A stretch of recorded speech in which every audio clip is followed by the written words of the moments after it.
উপকূলীয় অঞ্চলে বসতবাড়িতে বাগান স্থাপন, উন্নত আটকপালিয়া মডেল। আপনার বাড়ির প্রতিটি জায়গা ব্যবহার করে বিভিন্ন ধরনের পুষ্টিকর ফল ও শাকসবজি উৎপাদন করা যেতে পারে, যা পরিবারের পুষ্টির চাহিদা পূরণের পাশাপাশি খাদ্য নিরাপত্তায় অবদান রাখবে। বাংলাদেশের উপকূলীয় এলাকা যেমন নোয়াখালী, লক্ষ্মীপুর, এই এলাকায় প্রচুর বৃষ্টি এবং বন্যা হয়, আর এ কারণে সবজির উৎপাদন খুব কম হয়। এজন্য এই এলাকার মানুষ সাধারণত পুষ্টিহীনতায় ভুগে। এই সমস্যার সমাধানের জন্য বাংলাদেশ কৃষি গবেষণা ইনস্টিটিউটের সরেজমিন গবেষণা বিভাগ নোয়াখালী অফিসের মাধ্যমে অত্র এলাকার জন্য উন্নত আটকপালিয়া মডেল উদ্ভাবন করা হয়েছে। এই মডেলটি অনুসরণ করে সবজি উৎপাদন করলে একজন কৃষক তার নিজ বাড়ি থেকে সারা বছরের জন্য নিরাপদ এবং তাজা সবজি পেতে পারে এবং বিক্রি করে বাড়তি কিছু আয় করাও সম্ভব। এই পদ্ধতিতে চাষাবাদ করে বিশেষ করে মহিলা কৃষকরা তাদের পারিবারিক স্বাবলম্বী অর্জন করতে পারে এবং এতে নারীর ক্ষমতায়ন বৃদ্ধি পায়। আটকপালিয়া মডেলে চাষের জন্য বাড়ির চারপাশকে ৭ থেকে ১১ ভাগে ভাগ করা হয়েছে। প্রতিটি ভাগের জন্য নির্দিষ্ট ধরনের ফসল নির্ধারণ করা হয়েছে, যা বছর জুড়ে চাষ করা সম্ভব। এই জায়গাগুলো পরিকল্পিতভাবে ব্যবহার করে সারা বছরে প্রায় ১৭ থেকে ১৮ রকমের সবজির পাশাপাশি অন্যান্য ফল উৎপাদন করা সম্ভব। প্রথমে চাষের জন্য জায়গাগুলো পরিষ্কার করে প্রস্তুত করতে হবে। উঠোনের মতো উন্মুক্ত রোদেলা স্থানে ৫ বাই ৬ মিটার জায়গা কোদাল দিয়ে পরিষ্কার করে ৩ থেকে ৫টি উঁচু বেড তৈরি করে নিতে হবে। এই উঁচু বেডে সারা বছর ১২ থেকে ১৩ ধরনের সবজি চাষ করা সম্ভব। ফসল অনুযায়ী পরিমাণ মতো জৈব সার বেডের মাটির সাথে মিশিয়ে মৌসুম ভিত্তিক সবজির বীজ অথবা চারা রোপণ করতে হবে।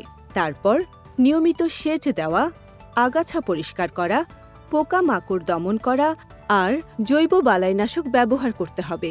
উন্মুক্ত স্থানের বেডের সবজি পশু পাখির হাত থেকে রক্ষা করার জন্য অবশ্যই বাঁশ ও জাল দিয়ে বেড়ার ব্যবস্থা করতে হবে। লতানো সবজির জন্য মাচা, বেড়া, পুকুর পাড় এবং ঘরের চালও ব্যবহার করা যেতে পারে। মাচার নিচে বা পাশে যতটা সম্ভব গভীর করে মাদা তৈরি করে প্রয়োজনীয় জৈব ও রাসায়নিক সার দিয়ে মাদাটি ভরাট করতে হবে। ৫ থেকে ৭ দিন পর সেটা চারা লাগানোর উপযোগী হবে। মাচা ব্যবহার করে লাউ এবং মিষ্টি কুমড়া চাষ করা সম্ভব। বসতবাড়ির পুকুর পাড়ে মাচায় লাউ, বরবটি আর করলা চাষ করা যেতে পারে। পুকুর পাড়ে পেঁপে, লেবু এবং কলা গাছ লাগানো যেতে পারে। বেড়া ব্যবহার করে করলা এবং বরবটি চাষ করা সম্ভব।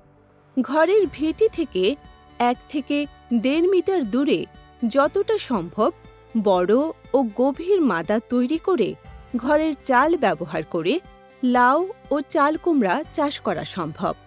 বসতবাড়িতে বিদ্যমান বিভিন্ন অফলা গাছকে বাউনি হিসেবে ব্যবহার করে ধুন্দল, চুপড়ি আলু, শিম, বরবটি বা ঝিঙ্গা চাষ করা যায়। মাচার নিচে বা ঘরের পিছনে আংশিক ছায়াযুক্ত স্থানে বিভিন্ন প্রকার ছায়া সহনশীল সবজি ও মশলা জাতীয় ফসল যেমন ওলকচু, পাতাকচু, ১২ মাসি মরিচ ও হলুদ চাষ করা যায়। এমনকি কাদাময় স্যাঁতসেঁতে জায়গায় কচু চাষ করা সম্ভব। বাড়ির সীমানায় বড় আকারের মাদা তৈরি করে তাতে প্রয়োজনীয় জৈব সার প্রয়োগ করতে হবে। ৭ থেকে ১০ দিন পর মাদা ভালোভাবে আলগা করে চারা লাগাতে হবে।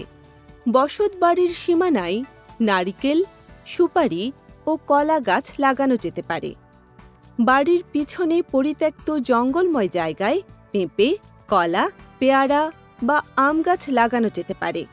বস্তায় আদা, ১২ মাসি মরিচ এবং লতানো বর্ষাকালীন সবজি চাষ করা সম্ভব। আপনারা বসতবাড়িতে লাউ, মিষ্টি কুমড়া, চাল কুমড়া, পেঁপে ইত্যাদির চারা পলিপ্যাকে তৈরি করে নিতে পারবেন। আবার উঁচু বেড করে ছোট আকারের বীজ যেমন বেগুন, টমেটো, বাঁধাকপি, ফুলকপি, ব্রোকলি ইত্যাদির চারা তৈরি করে নিতে পারবেন। এই চারা তৈরি করে আপনারা নিজে ব্যবহারের পাশাপাশি বিক্রি করে আর্থিকভাবে লাভবান হতে পারেন। সবজি, ফল ও মাছের বর্জ্য, গবাদি পশুর গোবর ইত্যাদি ব্যবহার করে শেডযুক্ত কম্পোস্ট পিট তৈরি করুন। এই জৈব কম্পোস্ট মাটিকে উর্বর করবে আর ফসলকে রাসায়নিক মুক্ত রাখবে। এভাবেই আপনার পরিবার সারা বছর সতেজ ও নিরাপদ সবজি এবং ফল খেতে পারবে, যা আপনার পরিবারের সদস্যদের পুষ্টির চাহিদা পূরণ করবে এবং তাদের সুস্থ রাখবে।